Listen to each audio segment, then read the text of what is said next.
Bismillahirrahmanirrahim. Assalamualaikum warahmatullahi wabarakatuh. Yang terhormat Bapak Ibu dosen penguji uji kinerja.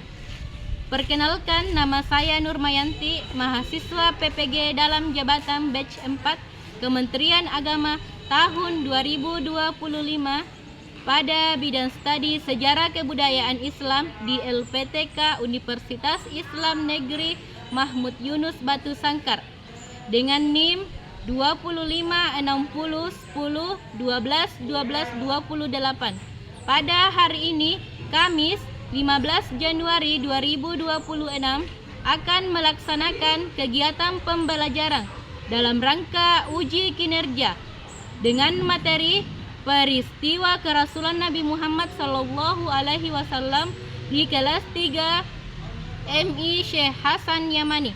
Terima kasih. Selamat menyaksikan. Wassalamualaikum warahmatullahi wabarakatuh. Assalamualaikum. Waalaikumsalam.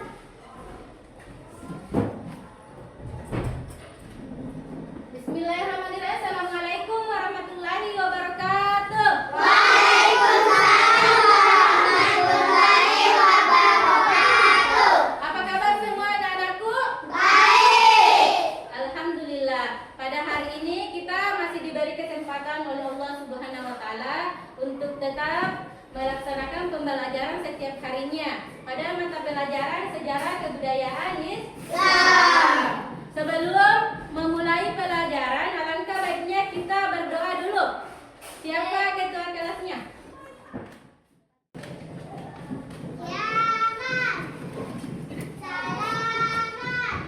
Assalamualaikum warahmatullahi wabarakatuh. Oke, baik. Bismillahirrahmanirrahim. Rabbi zidni ilman warzuqni fahman. Oke, Ustazah absen dulu ya. Ada yang tidak hadir? Ada? Kenapa tidak hadir? Siapa?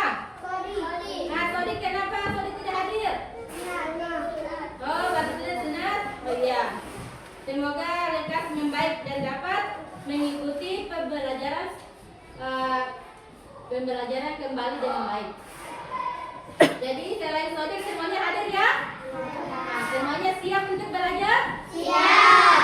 Oke. Nah, jadi sebelum kita memulai pembelajaran pada hari ini, kita pada minggu sebelumnya telah mempelajari tentang masa dewasa Nabi Muhammad SAW.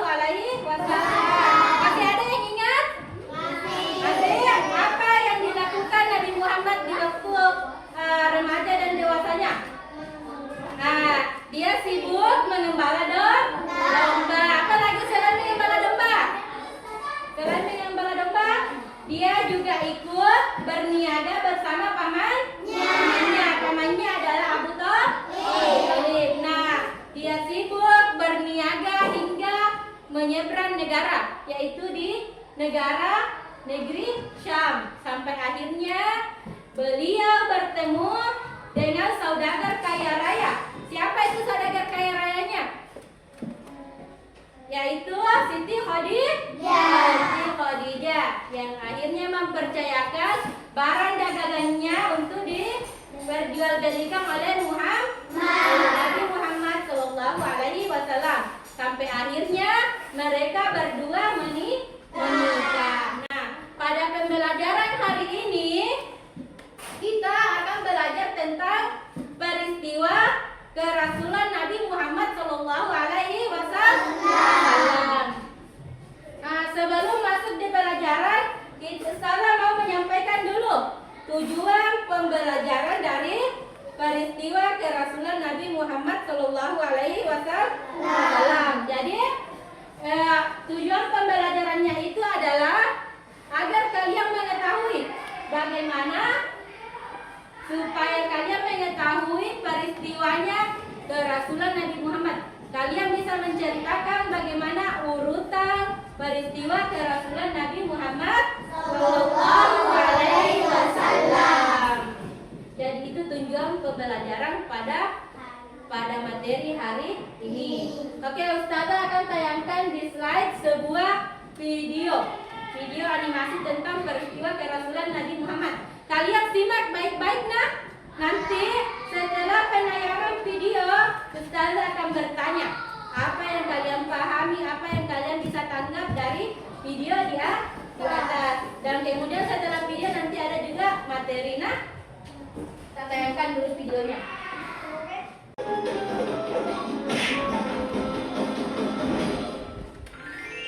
Kisah Nabi Muhammad Sallallahu Alaihi Wasallam, peristiwa kenabian dan turunnya wahyu. Pada usia 40 tahun, Muhammad sering menyendiri di Gua Hiro untuk merenungi kebesaran Sang Pencipta alam. Tepatnya pada malam 27 Ramadan, datanglah malaikat Jibril di hadapan beliau dan menyuruhnya membaca surat Al-Alaq ayat 1-5. Itulah wahyu yang pertama kali turun. Allah Subhanahu wa Ta'ala mengangkat Muhammad menjadi Rasul melalui perantara malaikat Jibril. Menuju usia awal kematangan, tepatnya 40 tahun dalam hidupnya, Muhammad menemui kejadian yang tidak biasa. Beliau tidak tahu bahwa hal tersebut merupakan tanda-tanda nubuah atau kenabian. Di antaranya, ketika beliau sedang berjalan, ada sebuah batu yang mengucapkan salam kepadanya. Kemudian saat Muhammad tidur, seringkali terjadi ru'yah shadiqah atau mimpi yang benar, berupa fajar subuh yang menyingsing. Mimpi ini terjadi selama kurang lebih 6 bulan lamanya. Setelah merasa terjadi hal-hal aneh pada dirinya, Muhammad memilih untuk bertahan dus atau menyendiri di Gua Hiro yang letaknya jauh dari keramaian. Dengan berbekal roti gandum dan air, Muhammad berangkat menuju Gua Hiro. Khadijah mengantar suaminya sampai ke depan rumah dengan penuh keikhlasan. Tak ada sedikit pun keluar dari bibirnya perkataan yang memberatkan kepergian suaminya. Berjarak agak jauh dari kota Mekah, terdapat sebuah gua kecil di Jabal Nur yang berukuran panjang 4 hasta dan lebar 1,75 hasta. Hanya muat 1 atau 2 orang di dalamnya. Ada alasan tersendiri mengapa Muhammad memilih Gua Hiro sebagai tempat untuk bertahan dus. Pertama, letak Gua Hiro jauh dari jangkauan manusia. Mustahil orang-orang singgah kemari untuk urusan sehari-hari. Kedua, Gua Hiro memiliki 2 sisi. Sisi pertama adalah pintu masuk, dan sisi satunya adalah celah yang menghadap langsung ke Ka'bah. Melalui celah itu, beliau dapat menyaksikan bangunan suci Ka'bah. Sudah sejak lama Muhammad memikirkan banyak hal. Satu hal yang mengusik pikirannya adalah tentang kekuasaan Tuhan pencipta alam semesta yang tidak terbatas. Untuk apa Dia Allah menciptakan manusia jika mereka hanya membuat kerusakan di bumi? Aku sungguh penasaran, pasti ada tujuan besar di balik ini semua. Selain itu, keyakinan beliau kerap kali berseberangan dengan perilaku jahiliyah orang-orang Quraisy yang menyimpang. Sebenarnya, aku sadar bahwa perilaku kaumku telah jauh menyimpang dari ajaran Ibrahim. Namun aku juga tidak bisa berbuat apa-apa untuk mereka. Hari ini adalah malam ke-27 bulan Ramadan. Setelah 26. Oke, tadi sudah ada potongan video tentang peristiwa kerasulan Nabi Muhammad Sallallahu Alaihi Wasallam. Ustazah mau bertanya kepada anak-anakku, apa yang kalian bisa tangkap dari tayangan video tadi di atas? Apa? Nah, Rasulullah pergi ke gua. Apa tujuannya Rasulullah pergi ke gua? Untuk bertafakur. Nah, nanti ada kita tayangkan dulu materi sambil Ustazah jelaskan. Nah, ini di atas tentang memahami peristiwa kerasulan Nabi Muhammad. Yaitu yang pertama adalah amanah di Ka'bah. Nah, jadi Nabi Muhammad SAW di masa mudanya dia banyak membantu pamannya di Ka'bah. Apa yang dibantukan adalah menyediakan air untuk pemuja berhala.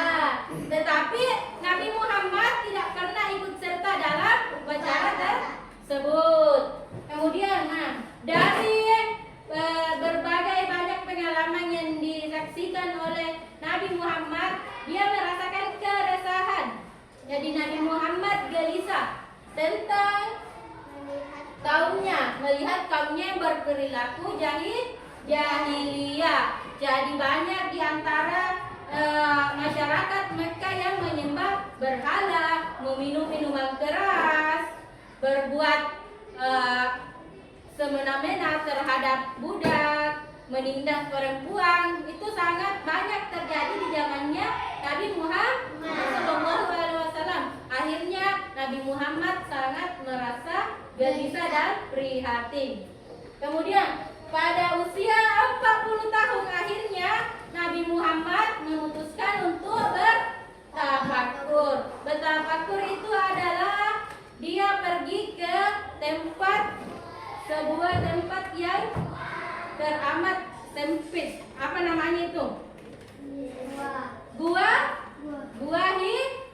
Hira yang ada di Jabal Nur atau di Gunung Nur, untuk merenung dan mengasingkan diri. Nah, dia apa tujuannya pergi bertafakur? Tujuannya adalah untuk mencari solusi supaya bagaimana ini umatnya bisa keluar dari perbuatan jahiliyahnya, dan bisa meninggalkan penyembahan berhala.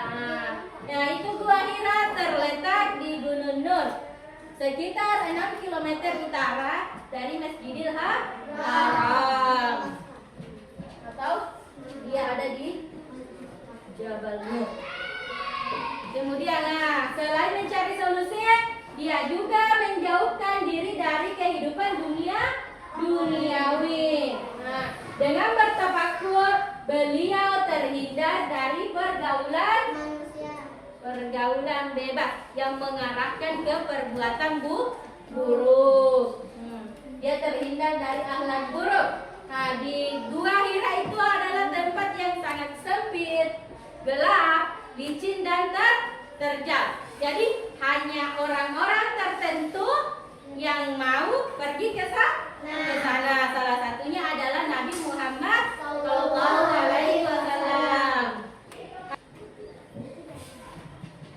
Dia juga melakukan ibadah malam, bertahanus, beribadah sepanjang malam. Kemudian apa tujuannya? Untuk menjauhkan diri dari dosa, dari perbuatan dosa dan tercela.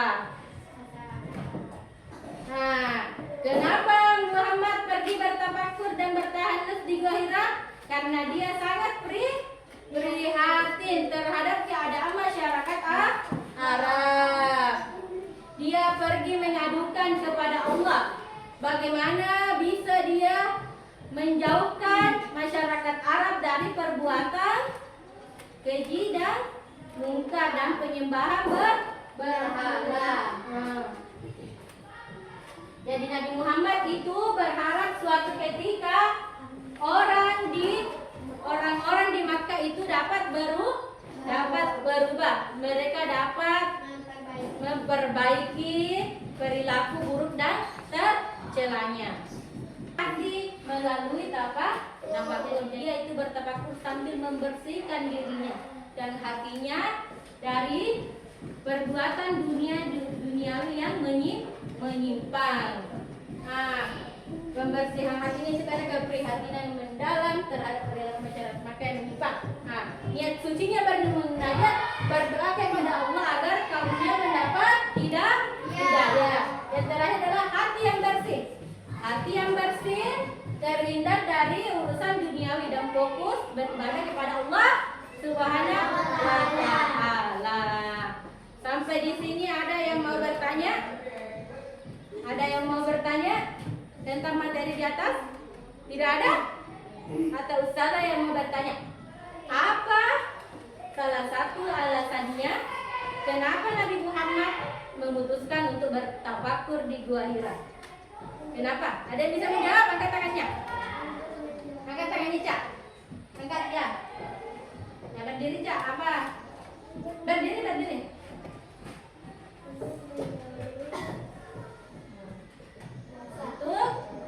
menjauhi dosa. Nah, menjauhkan diri dari perbuatan dosa.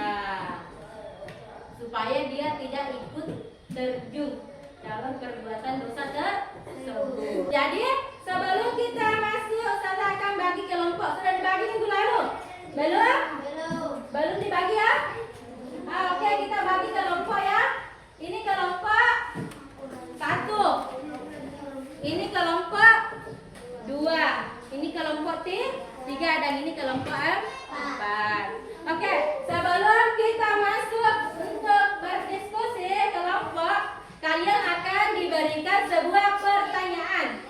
Nah, di pertanyaan itu kalian diskusikan dengan teman kelompok kalian. Ada ketuanya, ada anggotanya lah.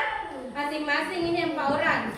Nah, jadi kalian diskusikan, rumuskan pertanyaan dari pembagian LKPD yang nanti saya akan bagikan. Tulis jawabannya. Nah, itu jawaban yang kalian tulis adalah hasil diskusi kalian semua. Nanti setelah didiskusikan, masing-masing kelompok menampilkan atau mempresentasikan hasil jawabannya. Oke? Sebelum kita bagikan LKPD-nya, semuanya berdiri dulu. Kita lakukan dulu peregangan. Sudah tahu? Kalau saya bilang tepuk fokus, paham kan? 1, 2, 3. Tepuk fokus. Saya fokus, saya bisa, saya paham. Saya fokus, saya bisa, saya paham. Saya fokus, saya bisa, saya fokus, saya paham. Siap untuk belajar lagi. Oke, duduk. Ustazah akan bagikan LKPD-nya.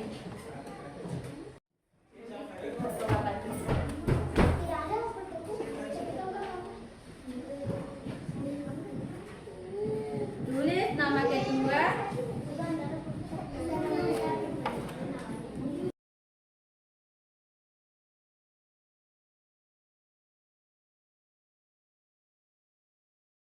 Oke, sudah Ustazah bagikan tak? Nah, jadi kalian tulis namanya, tulis nama ketua, anggota, baru kalian pelajari jawaban baik dari pertanyaan di sini. Nah, jawab baik-baik, rumuskan dengan teman kelompoknya. Nah, tulis, jawab. Jadi di situ itu ada 2 pertanyaannya. Nah, yang pertama itu apa alasan yang mendasari Nabi Muhammad Shallallahu Alaihi Wasallam bertafakur di Gua Hira? Jelaskan alasannya. Biar tidak sesuai sekali dengan Pak Jerry bilang berusaha, yang penting mendekati jawabannya. Rumuskan, pakai bahasa kalian sendiri, ya. Pakai bahasa sendiri. Kalian nanti naik di depan. 1 orang atau 2 orang satu kelompok. Kenapa disini jawab pertanyaannya itu jawab. Rumuskan semua namanya orang diskusi kelompok. Kalau orang itu diskusi kelompok, semua merumuskan pendapat. Nanti digabungkan.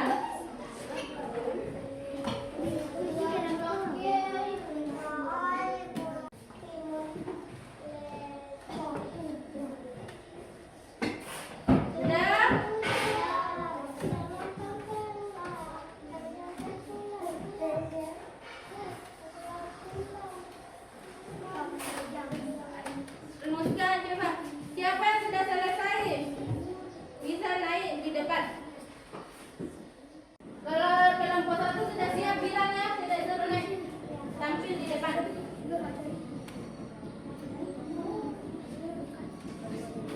Sudah semua? Sudah. Jadi kelompok siapa yang mau naik pertama? Presentasikan hasil diskusi kelompoknya. Ya, kelompok 1 naik di depan. Di sini. Ya, di sini 2 orang. Ya, bacakan apa pendapat kalian tentang pertanyaan yang ada di lembar kerja.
Lagi apa jawabannya yang pertama?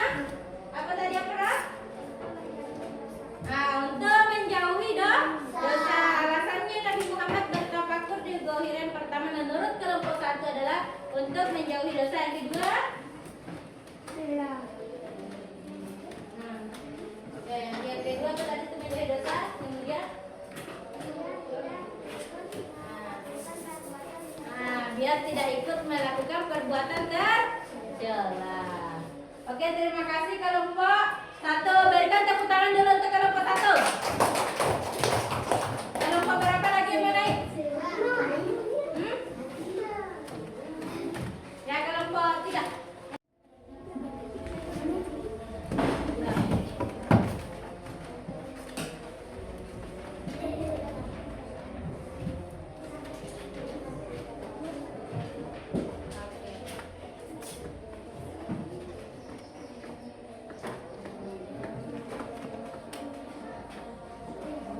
Kemudian yang kedua apa? Mengapa gua hira?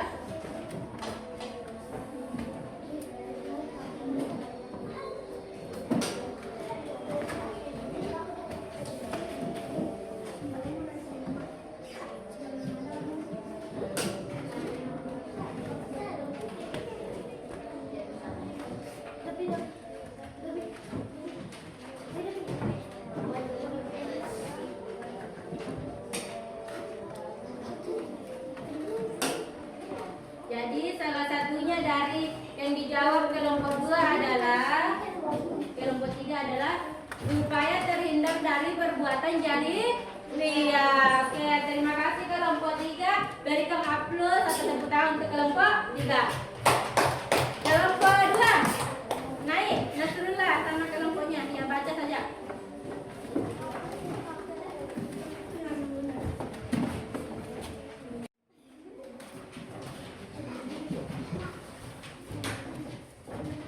Ya, baca Nasrullah.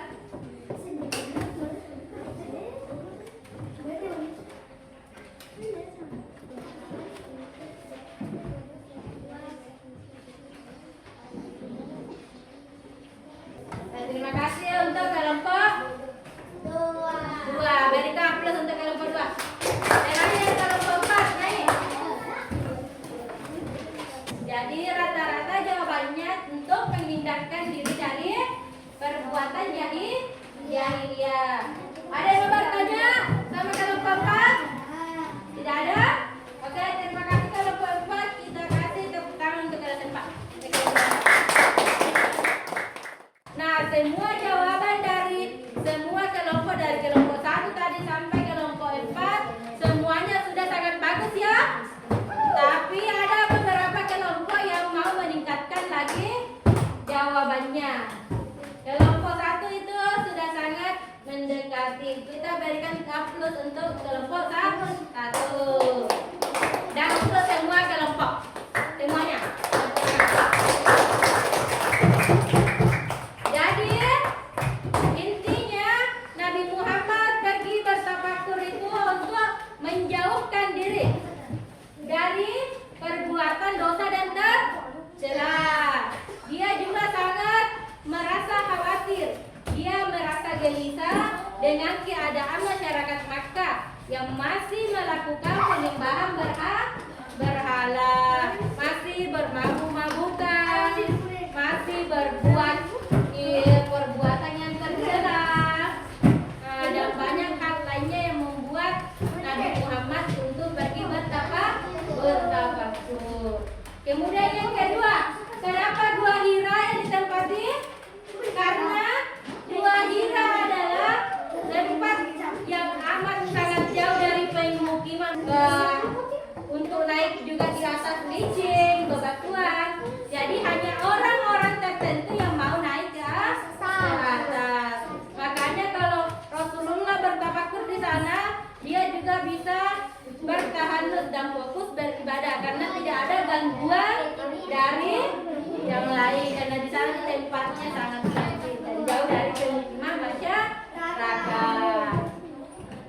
Oke, sampai sini paham? Paham. Ada yang mau bertanya? Tidak. Tidak ada? Ustazah yang mau bertanya? Kalau tidak ada yang mau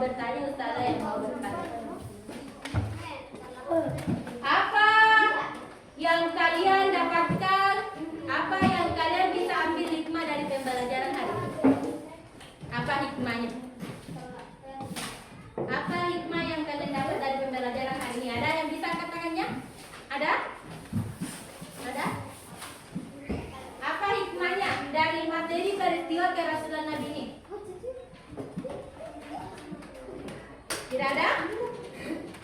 Jadi hikmah yang dipelajari yang bisa diambil pada pembelajaran peristiwa kerasulan pada hari ini adalah bagaimana sikap kita terhadap orang-orang yang melakukan perbuatan tercela. Seperti Nabi, walaupun Nabi setiap hari menyediakan air untuk orang yang beribadah di Ka'bah, tapi dia tidak ikut untuk beribadah, tidak ikut upacara. Artinya Nabi bisa menjaga imannya, dia tidak terjerumus dan dia tidak ikut upacara-upacara itu. Berarti walaupun kita berada di sekitaran orang-orang yang menyembah berhala, kalau iman kita kuat, kita bisa menjaga iman kita, kita tidak akan terpengaruh. Makanya itu yang bisa dipelajari dari pembelajaran pada hari ini. Tidak mudah terpengaruh, hatinya bersih, hatinya itu kuat imannya, supaya apa yang ada di dalam hatinya hanya ada Allah Subhanahu wa Ta'ala. Padahal Nabi Muhammad tinggal di antara orang-orang yang menyembah berhala. Nabi Muhammad juga tidak ikut berbuat perbuatan tercela seperti meminum minuman keras. Nabi Muhammad tidak ikut, tapi Nabi Muhammad menjauhkan dirinya dari semua urusan duniawi. Jadi semoga apa yang kita pelajari hari ini dapat kita terapkan di kehidupan sehari-hari dan dapat bermanfaat bagi anak-anakku semua. Sebelum kita akhiri pelajaran hari ini, mari kita bersama-sama mengucapkan Alhamdulillahirabbil alamin. Sebelum pulang, baiknya kita dulu berdoa. Siapkan kaca gelapnya untuk berdoa.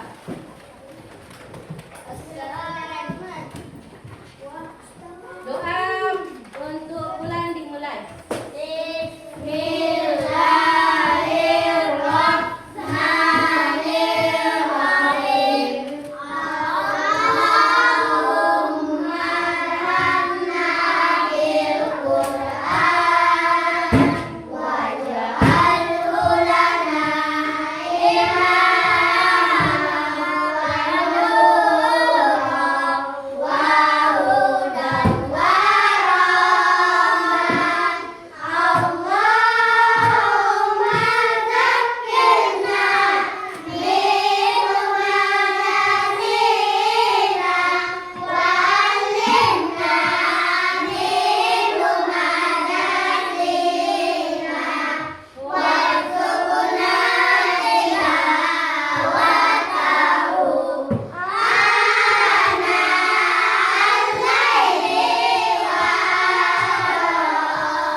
Materinya tentang peristiwa kerasulan Nabi. Minggu depan kita akan belajar tentang penerimaan wahyu pertama Nabi Muhammad SAW. Semoga pelajaran hari ini bermanfaat bagi kita. Ustaz akhiri dengan ucapan wassalamualaikum warahmatullahi wabarakatuh. Waalaikumsalam.